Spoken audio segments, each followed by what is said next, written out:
Most people like a good cover band because they play our favorite songs live on stage, but our next guests take that to a whole new level. Boy, do they ever. For 22 years, the acts at Spoof Fest not only play those familiar tunes, they poke fun at the bands that originally played them. Spoof Fest has gotten so popular over the years that this year they've decided to join forces with Summerfest.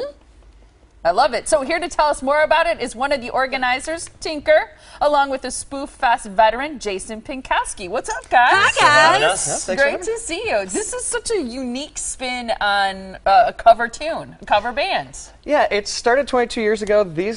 I was not in the first 2 years, but I saw those years and was impressed. It was hilarious to me. You were impressed. I was impressed. Why? Because here's some friends of mine that are really great musicians, and I know they can cover any of these songs, but now they're making fun of it. And some of the spoofing is ridiculous. This man's the master of it. Yeah, give us some examples. Yeah. What are, Well, the first things? one that we did was AC/DC, just the Bon Scott years, for those of you who remember Bon Scott.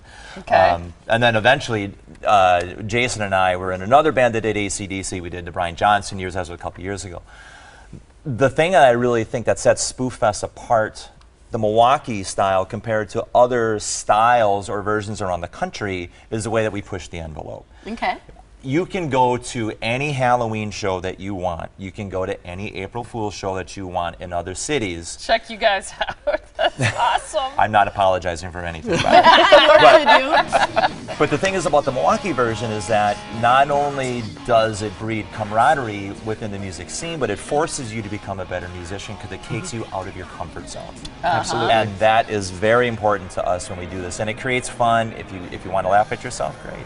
I think Well, that's plus great. I think, I mean, there's an element of acting and performing on a whole new level. What is this one, by the way? Instead of doing Fog Hat, our friend decided he would make it Frog Hat.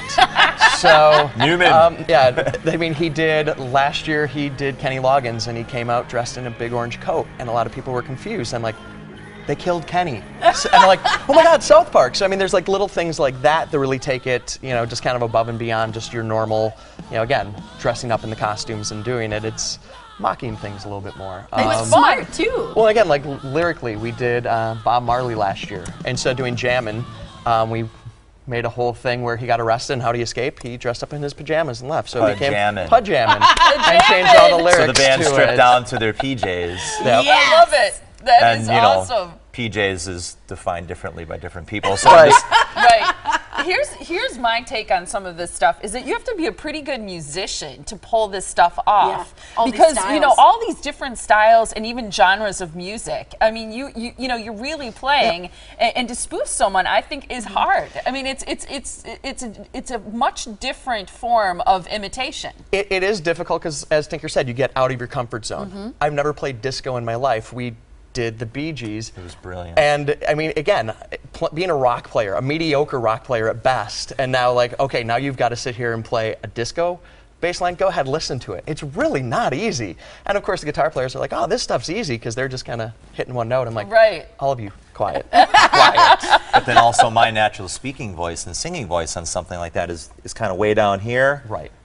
Now I'm way up here to do those Bee Gees things, and it was difficult. And you go to rehearsal, and you're just like, okay, I'm apologizing for like maybe Yep. the first two rehearsals. I'm working through some things, and It's like eventually falsetto on steroids, right? And singing with, you know, fake teeth in. Because Oh, of yeah. course they're Of buck course. teeth, so of course the first couple practices he's drooling on himself. He's like, sorry guys. I looked more like the Geico caveman. Right, I think. yeah, it was- And then Barry Gibb is what it Yeah, was. the kind of the stuff so. that How do you think this unites the Milwaukee scene in terms of music, too? How do you bring people together locally? Well, I wouldn't play with a lot of these guys if it weren't for these particular acts. Because I you mean, just again, wouldn't like them otherwise? well, no, I mean, love the guys, but I mean, everyone's in their separate acts, Yeah. and you know, I play with Tank here once a year, Yeah. you know, and that's about it. I mean, our other guitar player, I played in with the band for 10 years, but him, we played together for like one act for about 6 months together. Yeah. You The know, but keyboard other- player that we have right now for the Skynyrd show, and we did it for Bob Marley. I mean, I've known Paul Knevers for 23 years or something like that, but we never, ever, ever, ever played a show together until we did the Marley spoof just this last spring. And that's what makes it great. We've known each other for a long time, so it really clicked just like that. Right. So you guys have this show coming up on the 4th of July, so it's Saturday, and people can catch you at the Johnson Controls World Soundstage. That's where they'll be from 4 till 9:30 performing. I love that picture that we have of you guys there at Summerfest. And just real quick, what will people see at Spoof Fest this year if they come out on the 4th to see you guys?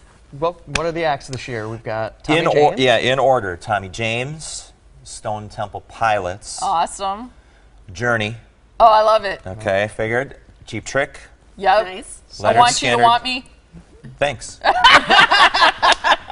Skynyrd, and then the Doors. Yep. Oh, that's awesome. Great lineup. Yeah, that is But really it's an cool. all-American tribute, and our one of our cohorts, Brian Miller, who's really more the tech proprietor of this whole thing, he came up with that theme, a Spoof Fest tribute to America. Right.